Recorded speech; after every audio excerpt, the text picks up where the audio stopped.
bir yigit yangi uylanibdi. O'sha joy urfiga muvofiq jo'ralarni chaqirib mehmon qilmoqchi bo'ldi va bozordan so'yilgan qo'y go'shtini olib kelib, yangi kelinga berib, shu go'sht pishirib ber jo'ralarimga deb beribdi. Berganda hali kelin aytibdiki, men go'sht pishirishni bilmayman deb javob beribdi. Yangi kelinga jahl qilib, narsalarni yig'ishtirib, uyiga olib borib tashlabdi va otasiga aytibdiki, qizingiz oddiygina go'sht pishirishni bilmayapti. Qanaqa tarbiya bergansiz? Desa, qaynotasi aytgan ekanki, "Mayli kuyov to'ra, bizga 2 oy muhlat bering, qizimizga yaxshilab tarbiya berib qo'yamiz" desa, kuyov bola ketibdi. Oradan 2 oy o'tgandan keyin kelsa, ayoli shirin-shirin ovqatlar pishirishni o'rganyapti.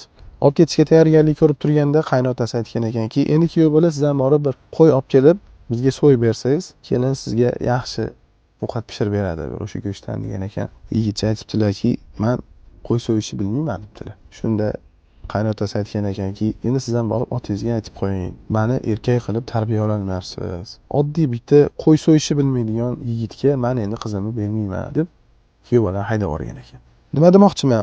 Erkak kishi ayolida bir ayb ko'rdimi, uni ovoza qilmasdan o'zi uni bartaraf qilish yo'lini topish kerak. Bir donishmanddan so'rashgan ekan, "Siz nima uchun boshqalarning ayblarini tanqid qilmaysiz?" deshganda aytgan ekanki, "Men boshqalarning aybini tanqid qiladigan darajada o'zimni mukammal deb bilmayman" degan ekan. Donishmand odam.